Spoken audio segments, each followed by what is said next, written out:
Hi, and welcome to episode 58 of the Squiggly Careers podcast. If this is your first time listening, thanks for giving us a go. I know it's always a nerve-wracking time when you try a new podcast, but we're very grateful, so stick with us and hopefully you'll find it really helpful. I'm Sarah and I'm joined by Helen. Hello, I'm still smiling about listening to a new podcast being nerve-wracking. And together we're the two founders of Amazing If. I think it is nerve-wracking because I sort of now have a real routine with my podcasts, and when you're going to enjoy it, so you look forward to it. So if you're listening for the first time, you're probably thinking, well, I don't know, is this going to be any good? Is it going to be useful? Is it going to be a bit rubbish? Nerve-wracking, like maybe curious or just intriguing. Yeah, it's probably not very growth mindset, is it? Which we're going to talk about quite a lot today. And so each week with our podcast, we tackle a different topic, which we really hope helps everyone who listens. And to be honest, we help ourselves at the same time. Make the most of all the opportunities and choices that come your way in a squiggly career. And we also hope it helps you to avoid some of the pitfalls. Don't make some of the mistakes that we've made along the way. And today, one of the things that we're going to be talking about is being a growth mindset manager. And if this is the first time listening, you'll see there's quite a few episodes on different ways and different kind of slants, I guess, on growth mindset, because we feel like it's such an important kind of topic and area, real foundation for everybody's learning. And what we really hope about the growth mindset manager topic today is that it's relevant for you in one of three ways, hopefully maybe more than one of these ways. But firstly, if you're a manager now, hopefully this will help you to be the best manager you can possibly be. Secondly, if you'd like to manage people in the future, we think you can start developing these skills straight away. Hopefully they make you more likely to be a manager even sooner. And then when you do get into those positions, you'll be brilliant and everyone will want to come and work for you and you'll attract all the best people. And I think that's true. There's some people I know who I think are brilliant managers, and it's no surprise that somehow they seem to also have these incredible teams like and everyone wants to go and work for them. They really are. And you know what? You might not want to manage people. I think sometimes people feel like they have to apologise for that, but I don't think it's for everyone. But what we do think is that you'll want to go and work for those people. You'll want to be able to spot who are these growth mindset managers. And once you spot them, you can kind of, follow them around and go and try and work in their teams. And the kind of scary stat, if you are a manager today, I always think this is slightly terrifying, is that 70% of colleague engagement, so how much people are kind of enjoying what they're doing, is influenced by who you work for. And actually, if you think about this practically, when you go home in an evening, what is it you often complain about, or what is it that you often chat about? If you're kind of really happy, it's, it is your boss, it is the person that you're working for. They can make your life brilliant and your squiggly career, all of the good things that we want, full of interesting choices, kind of opportunities, or they can be the person where you go, it's been a really difficult day, or I'm finding this really hard. And often it is something to do with the relationship with who you're working for. So no pressure, but essentially 70% of somebody's, enjoyment can come from who they work for. I think as well, management is, to that point, I always think of it as management is a responsibility. It's not just a role. Yeah. I think a lot of people just treat it as it's like a stage of development in a company that you just become a manager and that's just it. But I think that knowing that you have that level of impact on somebody's life, for Sarah and I, some of the actually great managers and the bad managers we'll probably talk about for the rest of our lives. We certainly will on this podcast. And they have a lifelong impact on you. And that's why I think, don't treat management lightly. It is a real responsibility, the impact that you can have on somebody. I'm just wondering now whether any of those managers would have been different or acted differently if they'd have known that years later we were going to be talking about them on a podcast. I wonder. Okay, well, moving on from that point. So maybe if I talk a little bit about growth mindset manager and what it is, because I think it's a lovely term and we do like the term, but I think it's also just good to get your head around what it is. And we're going to really dive into some of the specific traits that show up for growth mindset managers. And who better to go to give us some information about what a growth mindset manager is than Carol Dweck. Carol Dweck is the person who was really behind the popularisation of the term growth mindset. She wrote a book back in 2006, I think, called Mindset. She has a very popular TED Talk as well on the topic. And in some articles that she wrote sort of later on, because actually a lot of her early work was about growth mindset in children, actually, rather than about it being for organisations. So in some of her later work, she kind of got to talking about growth mindset in managers and why that was an important thing.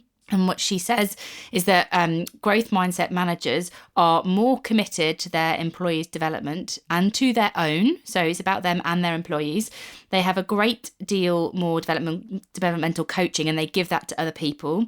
They notice improvements in employees' performance, and they welcome critique from their employees.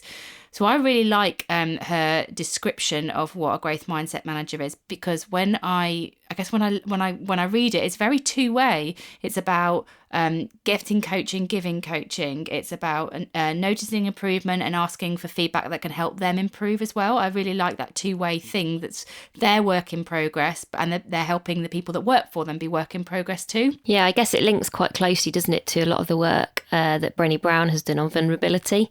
And you could probably draw some sort of very complicated Venn diagram of how these different things of management and leadership all come together, because often people have gone quite deep into one particular area like growth mindset or vulnerability, but you can really start to connect the dots when you start to read and learn about these different areas. And there, what Carol Dweck is talking about is, having vulnerability as a manager, not thinking that just because you're now in a manager position, you somehow need to show that you're perfect and brilliant at everything. And I think sometimes that can be a real risk particularly when you're first managing, because people almost do take it seriously and they think, oh, these people are going to be looking up to me now, so it feels like I should know all of the answers. Yeah. And actually it takes quite a lot of confidence to admit that maybe you don't. So that whole, and you can also read quite a lot about, just fake it until you make it.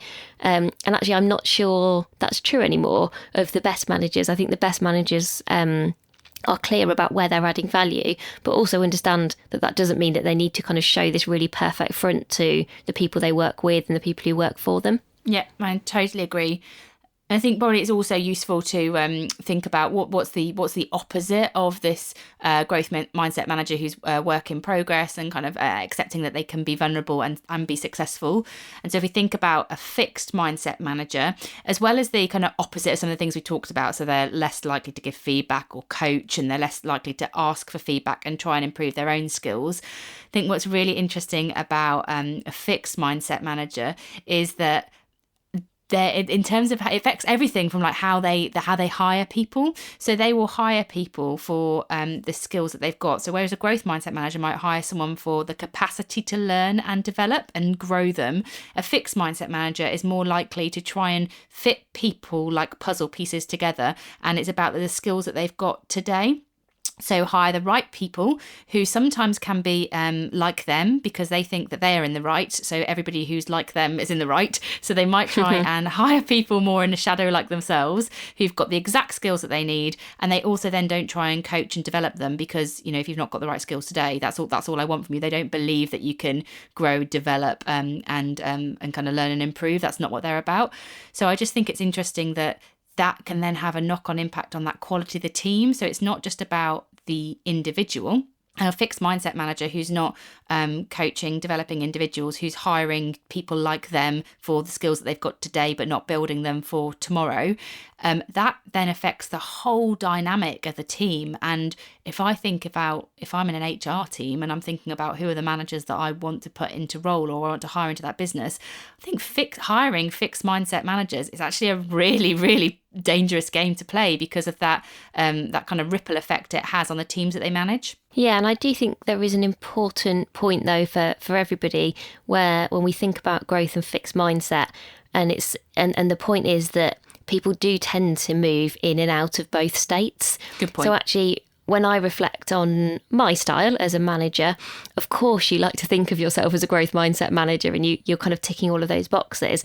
But even as you were talking then, even right here, right now, I can still think of examples of where I'm more fixed mindset in my style or my approach. Often, and these things happen for really good reasons, but this is not an easy thing and it's not a black and white thing. It's a nuanced thing of I always think the question is, how can you make yourself a growth mindset manager for as much of your time and of your day and as your week as possible? And how can you recognise where you are more fixed? Because just by recognising it, I then think you're way more likely to do something about it. So what I wouldn't want people to do is think that people fall into just one or the other category, albeit there definitely are people who you can kind of see fit slightly more in one than the other.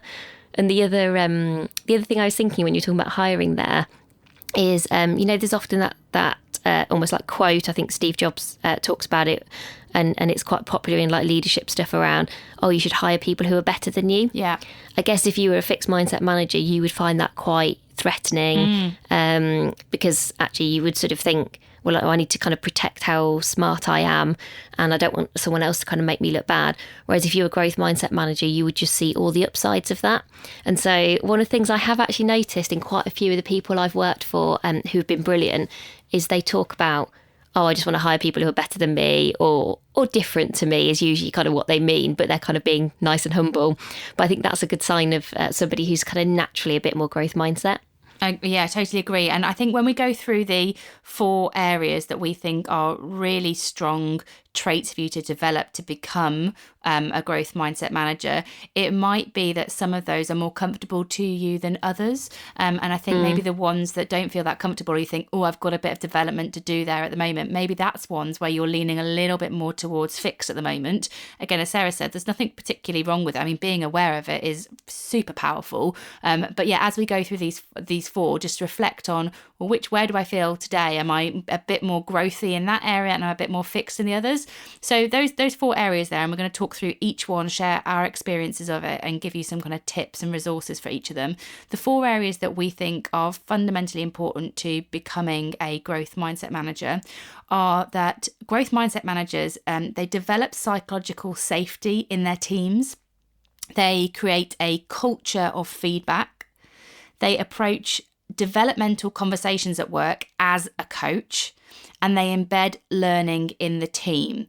As I said, we're going to take each one of those because there's so much research, there's so much behind each one. So we're trying to tackle it as neatly as possible in the time we've got with you on the podcast.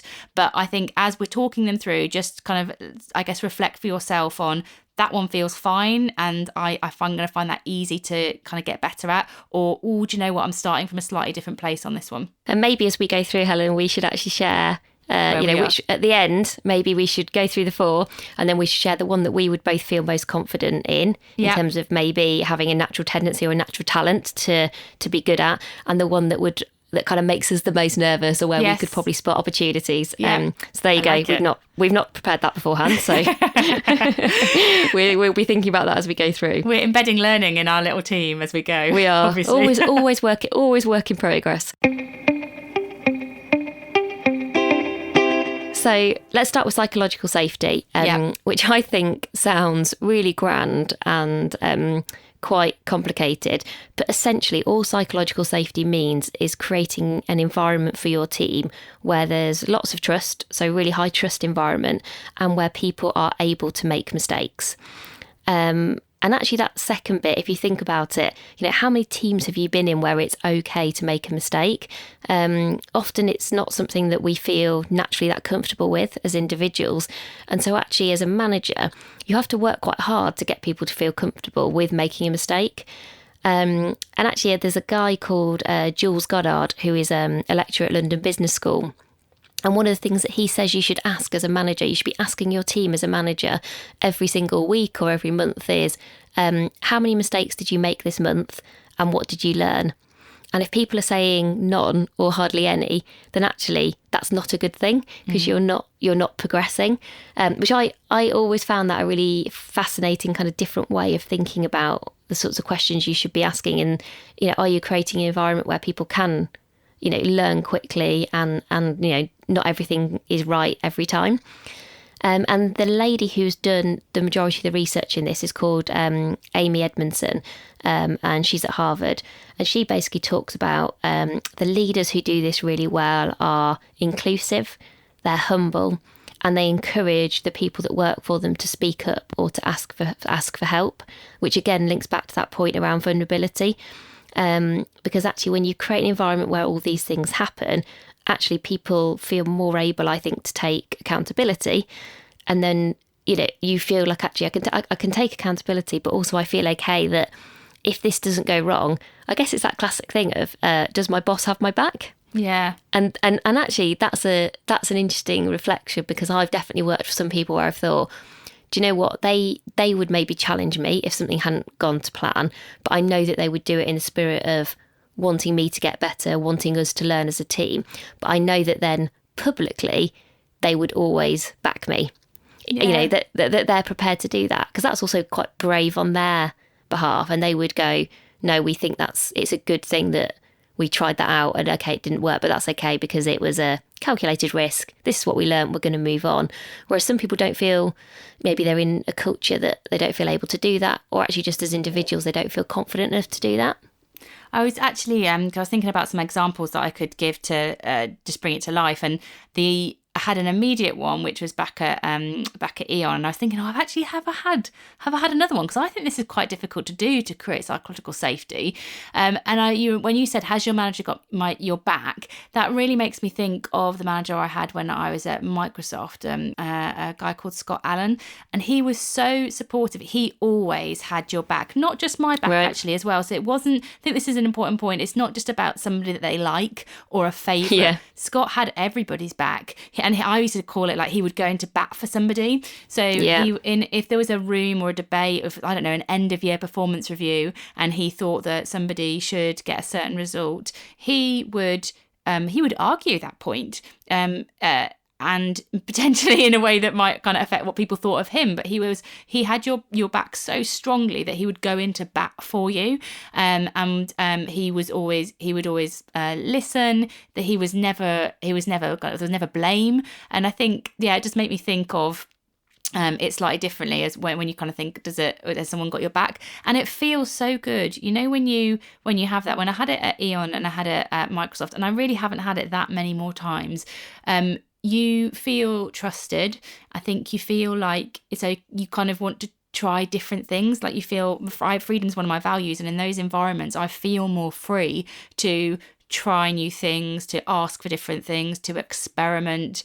And I think from my perspective, that means an organisation gets way more out of me, because I'm kind of bringing new and different ideas in that I know people are going to be receptive about. And do you know what? If it doesn't work, it doesn't matter. And back at Eon, I had that manager who was, we had to launch 6 to 8 different products and services a year, and that he expected some of them to fail, and almost said, do you know what? If you're not failing with them, you're kind of not trying hard enough, because we want to be doing some stuff different. And that creates you so much space when someone's sort of saying, do you know what? If you're not failing, you're not doing it hard enough. It's not hard work, just kind of not thinking about how things could be different enough.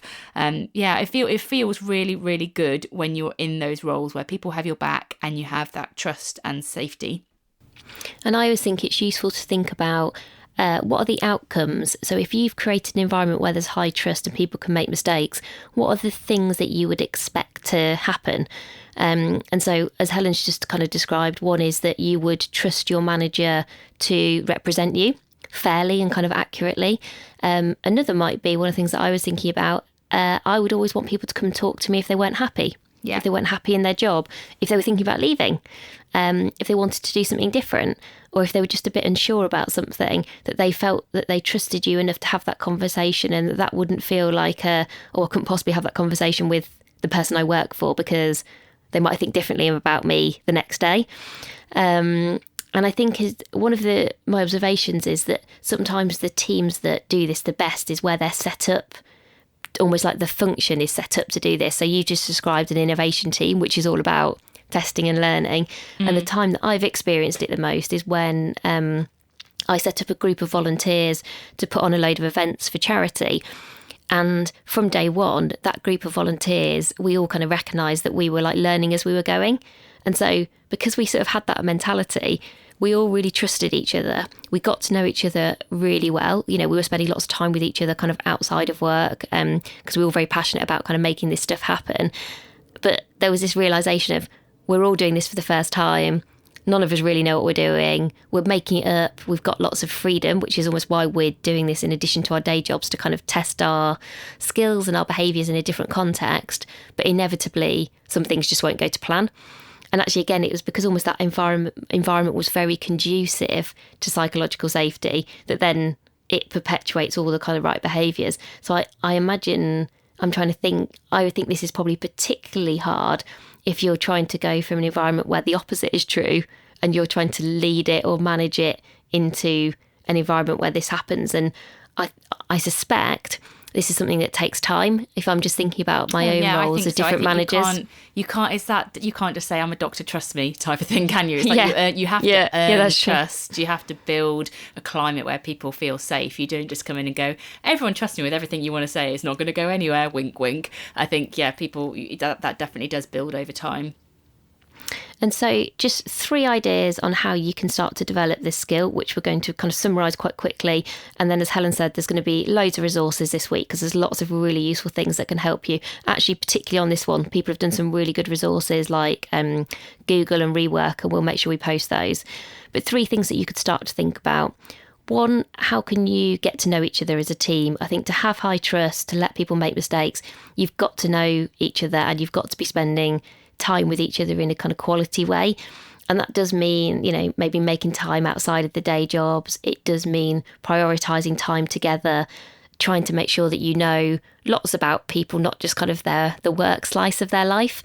And we talked the other week about, bringing your whole self to work. And if this is one that's particularly interesting to you, that might be one other podcast to kind of have a listen to. And then a second way to start developing this is think about that point about being vulnerable.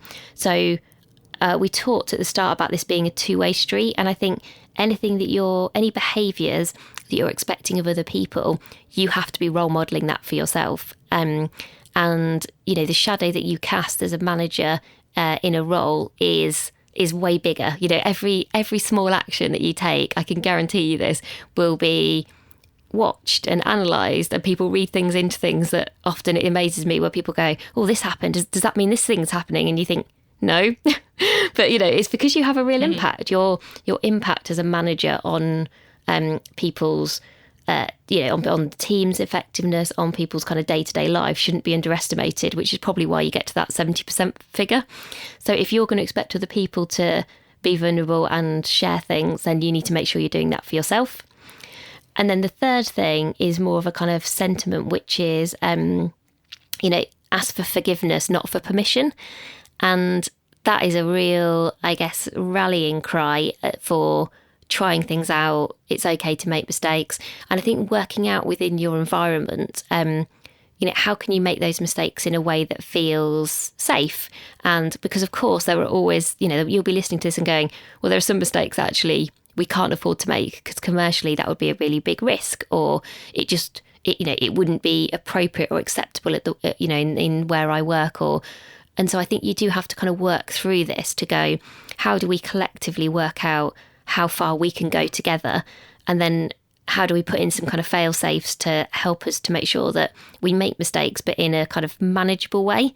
I think, because I think if I'm being really realistic about making mistakes, I think it's probably like manageable mistakes, if that makes sense. There was something as well on this that really stuck with me from a Brené Brown, I think, like video or something that I watched, and it's also in her Dare to Lead book, which is about this this idea of trust. And so you could create you might think as a manager that you're creating a circle of trust, if you like, with your team, because you they come to you and they tell you private things, and then maybe when you're in conversation with somebody else, you're relaying some of that stuff. So let's say I was talking to Sarah and I was saying, oh, this person over here told me this today. Now that's going to make Sarah think that I might think I'm telling Sarah that because it's kind of like a trust relationship, but to Sarah, she will see that I'm not keeping somebody else's trust, if that makes sense. So just be very aware that you don't build trust by sort of sharing other people's secrets. And I think it's the same in that example that Sarah was just talking about there, about the seeking forgiveness thing. Blame is very, very toxic to creating psychological safety. And just because you create an environment where there's no blame going on in your immediate team, if you start going, well, we're perfect, and actually it's about that team over there, that's still blame. You might think, okay, well, I've got my little trust circle going on in my little perfect team, so therefore we can point the finger at somebody else. That still does not, you're still blaming somebody else, or you're still breaking somebody else's confidence, and so it undermines your ability to create psychological safety if you're not reducing blame on all fronts, and if you're not really keeping trust on all fronts as well. So we started off with a relatively tough one, I think that is probably one of the toughest of the four. Should we talk about feedback, which I'm not sure is actually any easier, to be honest? I know. All these things are all challenging. The second trait that we think is really important for a growth mindset manager is to develop a culture of feedback in a team. And the reason this is really important is because there's a lot of research which shows that honest feedback, timely feedback, candid feedback, when it is given in a supportive way, and I think that's a really important point, but then it can actually create higher levels of performance and also higher levels of employee resilience. You essentially build team members' muscles to grow and develop when you give them that feedback. However, if you're not that skilled in doing it, or you don't pay it enough attention, maybe you deliver it a bit bluntly, maybe it's a bit harsh, maybe you don't think about it enough, that can actually do the opposite. It can destroy motivation in your team and it can destroy engagement. So it's very needed. It's quite hard to do, and I'm not sure lots of people do it well, if I'm honest, from my kind of experience that I have seen. And also there's something that we have to take ownership for as well, which is that our brains actually don't really like feedback. So when I was looking into this, there's a whole lot of neuroscience that says that our brains are sort of wired to keep us safe. They are wired to make us think that we are right. And so that there is like a natural resistance in our brains to feedback, which can make us a bit defensive about it. There's a really interesting guy called Daniel Goleman. He's a psychologist. And he says, there's a quote I quite like. It says, "Threats to our standing in the eyes of others are potent biologically, almost as those to our very survival." So this idea that someone's giving you feedback is sometimes can be seen as a threat, and that's what makes us defensive, which I think sometimes is why it feels really challenging. This is definitely one area that I can go into fixed mindset on. I really have to stop myself feeling defensive about feedback sometimes. And the other thing, is that's kind of why it feels difficult to receive it.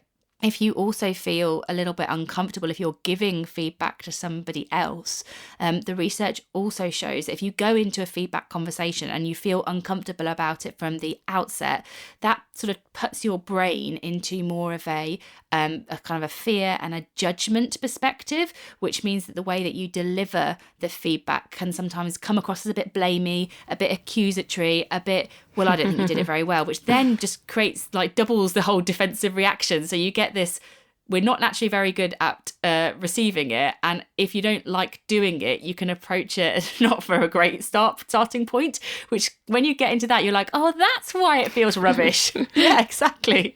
It's like the perfect storm. So let's share some of our examples.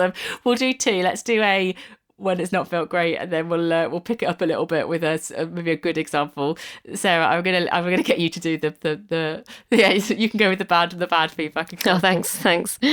I think feedback is incredibly difficult, and actually I wouldn't say I've worked in any environment in 17 years where I've gone, wow, this feedback culture is brilliant and helping everyone get better and working really well. So that, and I think, and I've worked in some places that take development very seriously, but this is a hard thing, I think, for people to get right for all those reasons Helen just talked about. So I would say I've experienced two things that have not been quite so good. One is just getting no feedback. And actually, that can be really frustrating. And when I say no feedback, it's just where people are kind of very either generic, so just like, oh yeah, you're doing a great job. And you sort of think, okay, but there's got to be more to it than that. I can't what is it that's great? And there must be some things that you think I could do better or that you'd like me to focus on. Where could I improve? And people are just, it's just, there just isn't that kind of culture of giving the spirit of giving people feedback to help them know where they're having the most impact and where they can improve. So almost this void of going, well, you hope you're self-aware enough to know what's working and what's not, but you do need to know whether your intent has landed. And the only way you know that is by kind of getting feedback, asking for feedback. And of course, there's also accountability there to kind of go, well, even if you're not getting any feedback, can you ask for it? But again, I have experienced some instances where I have at least tried to ask. And again, you can see that people feel very uncomfortable giving it. And so that never feels great for me, because I'm like, oh, I don't like the idea that I'm making people feel uncomfortable. And then you just sort of shy away from it and get a bit like, oh, I'm not sure what to do now. So that's kind of definitely happened. And then I think the second point you made around, I've definitely had feedback given to me where it's been delivered in a way that isn't that isn't very good. And so because it's been delivered so badly, it's made me feel really awful, really bad. And actually at times, sometimes quite upset. But actually, when I've stopped and been able to kind of take myself away from the way it was delivered and just look at the content of what that person was, I think, trying to say. So usually I think there is something good and helpful in people's feedback, however it's delivered, but it takes quite a lot of confidence and sometimes resilience to see through the way it can be delivered, and to have that knowledge of people are not naturally often brilliant at this, and almost forgiving them that and going, but actually I'm going to take the useful bits from it. So that's kind of a couple of experiences I've had where I've gone this, either where I've had nothing and when I've probed for it, not really got anything of substance, and that can feel frustrating, or where I have had it and it's delivered in such a way that it's very hard to move out of defensive mode and to actually move into kind of action, and not just to get into kind of that blame thing of, well, because they've delivered it, you almost, in a bad way, you automatically assume it's not valid. I think personally, I wouldn't say, I think I'm getting better at feedback. It's one of the things that I like, in particular my last role, I've really tried to improve upon, because I kind of got to this point where I was thinking, you're making this much more about you than the other person. So how you feel about giving this, and it's making you feel awkward. And something clicked, I don't know what it was, where I was like, you are actually, weirdly, you're holding this person back by not giving them the feedback. And the more you waffle around it or avoid giving it to them, like I'd be like, oh, well, you're really good at here, and there's maybe this thing, and I give like loads of, and actually what I really need to say, it was just quite cleanly and specific, and just leave some space for the other person to think and question. And the more I did that and thought, actually, don't make this about how awkward you're feeling, but make it a really clear message that you can give to somebody else. The positive and the kind of more developmental feedback, as positive feedback's very important, as we'll come on to.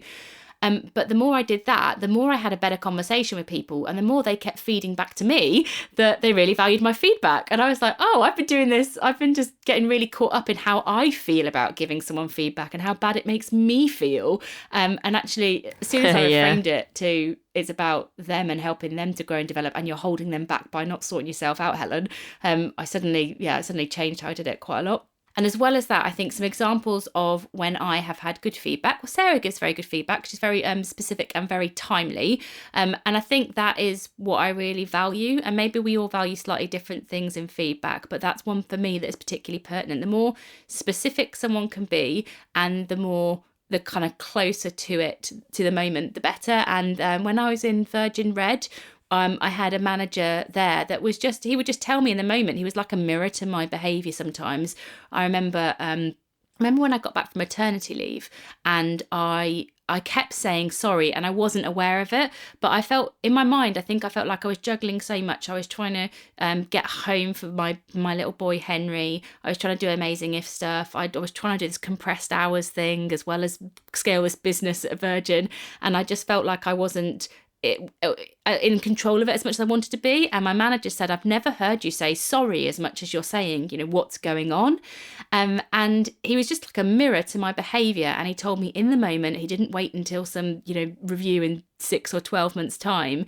And that kind of specific, well-intentioned, it was about making me better. It was about having a conversation about it, not about, a little barbed comment, was really, really helpful. So I think if you can do that for other people as well, give them specific, well-intentioned feedback that is timely, you are going a huge way towards being a growth mindset manager in terms of how you give feedback. Yeah. And one of the stories that you told me, Helen, that it's really stuck with me. I don't even know if you'll realise this, but I remember when you were quite early into Microsoft, that I think you were working on a presentation, and you commented to me how everybody was giving, everyone kind of piles in with lots of kind of feedback, and that was clearly the culture. But it was very much done in the spirit of, we are giving you this feedback because we want the outcome to be the best it can possibly be. And I've just found that really useful framing, because I think if you're thinking about, if you're asking feedback or giving feedback, and it's all in the spirit of helping, the outcomes and the outputs to be brilliant, and of course you still want it to be delivered in a useful way, that, I don't know, that somehow helped me with feedback that might be tougher to hear. But if someone went, or this is because I want you to be brilliant in your job, and I think this might be stopping you being that extra bit brilliant, I'd probably be more, you can imagine at that time being slightly more receptive, or it might just help with the framing. So I remember really liking that. Actually, you just triggered me when you were talking about that particular environment was a big quarterly presentation. And now one way in which that went even further in terms of creating a culture of feedback was when we were delivering that presentation. So it was like a UK team to a US team. We had what was termed in Microsoft a back channel going on. It's like a big secret, really. Well, it's basically all the UK team were on a Skype conversation at the same time as we were presenting. So if I was talking about my slides, for example, somebody in the team would be kind of saying, that was a really great comment, or almost preempting a question. I think that person's going to ask this question next. Try to do this, or and it was almost like it was live feedback on the call, and so it sort of made it almost more exciting in some ways, because it made it much bigger. I was going to say, that's really hard though, to listen. It was hard, but it was. I don't know if you could listen, present, and do feedback simultaneously. It was really hard. I mean, they were all very skilled at it. I only actually did that particular meeting once, but it felt really supportive, and it felt that you got feedback, and it just made asking for feedback a lot easier, because it was just constant as part of that particular event. Everyone was giving it to the constantly, as you say, for the kind of betterment of the team, the betterment of the outcome. So let me just summarise then a couple of ways specifically that you can develop kind of a feedback skill. And so the first is deliver it frequently and timely. We've talked about that.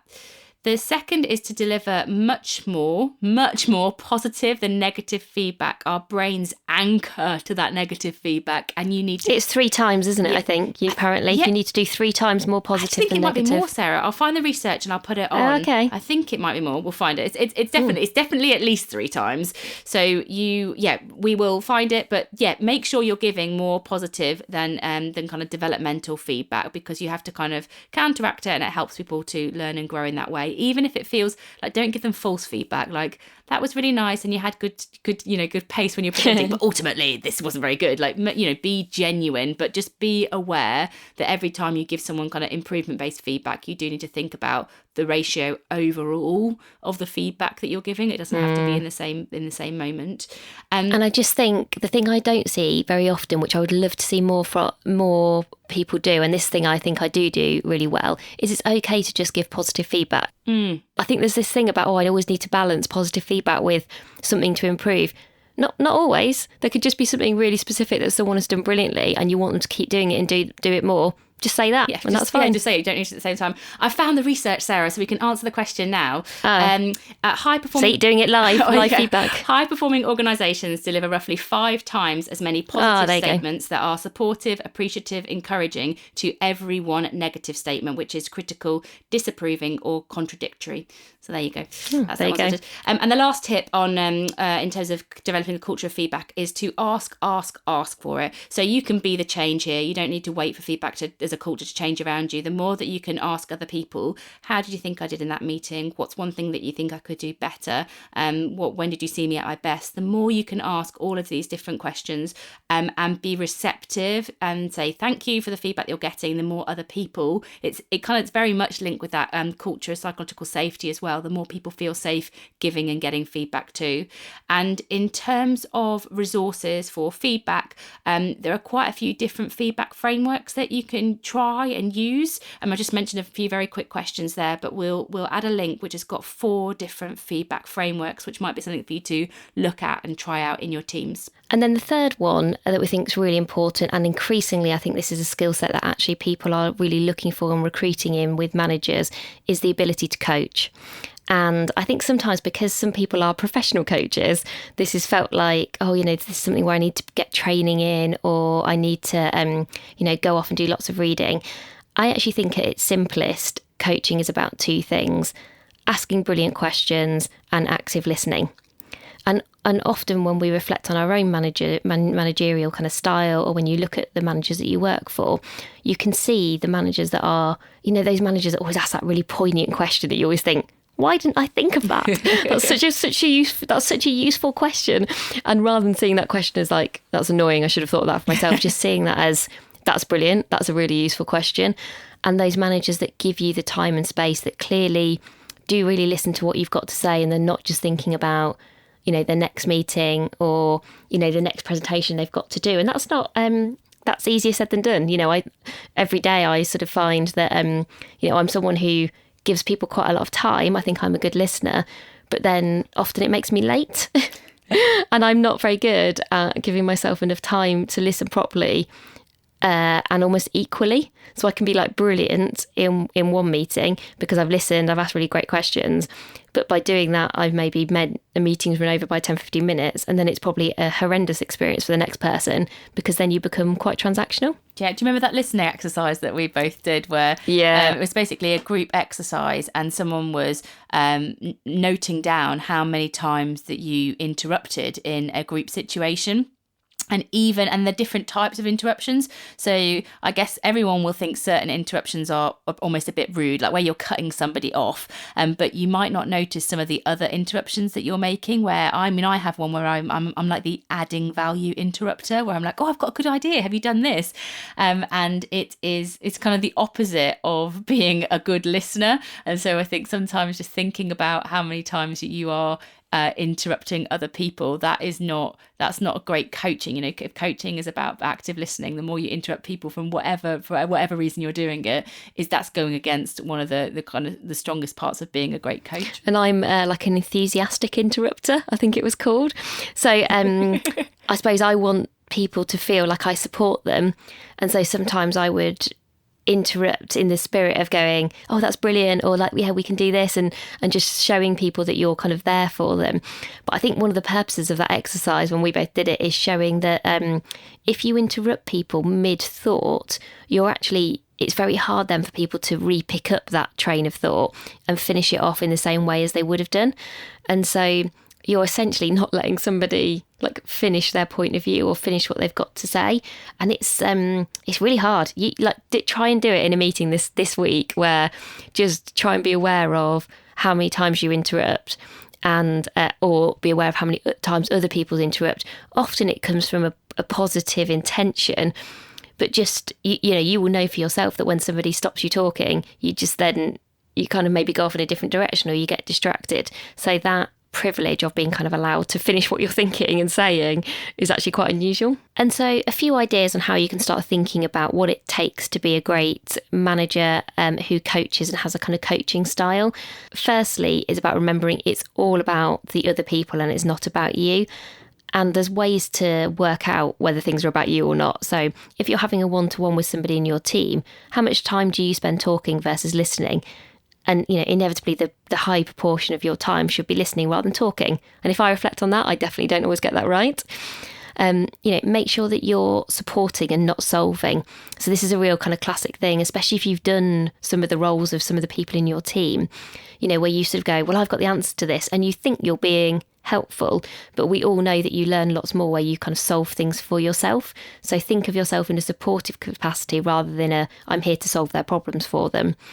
And finally, there's a couple of really good coaching tools that everybody can use. You don't need to be a qualified coach to use them.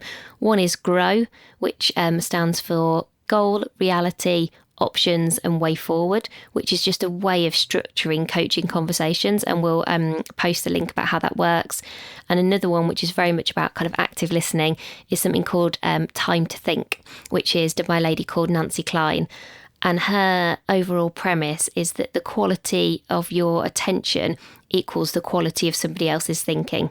And that really goes back to that listening exercise that we talked about. So our last one then, the fourth trait that we think is really important, is that growth mindset managers embed learning as just a way of working within their teams. And this is important because the vast majority of people's learning comes outside of the learning and development department. Most of it is happening on the job.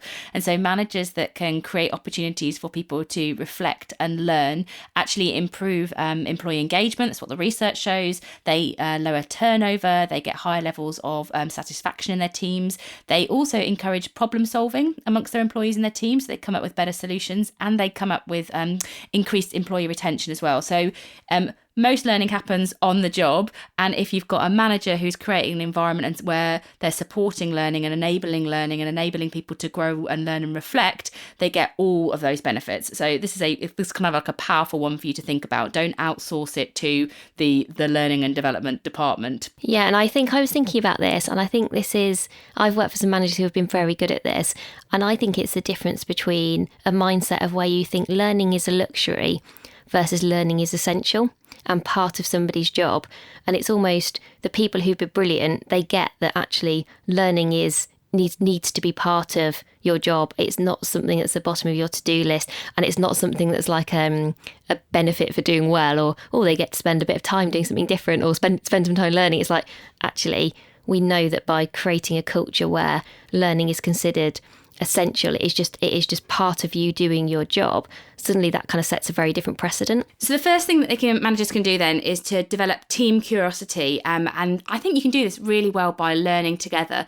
So for example, you could have a book that a couple of you are reading, and maybe you're trying things out from the book as a team. Things that I've done before are you can look at something like Skillshare and pick a course as a team and watch that, maybe like one. They normally do things like 10-minute videos, and you could do like one a week and have that in a team meeting.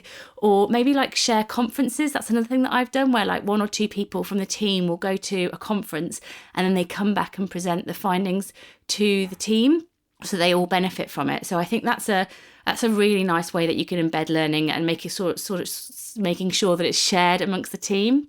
The second thing I think can be really powerful to do is to bring in some external perspectives and thoughts. This is also a really good way of developing your network. So it's sort of two birds with one stone.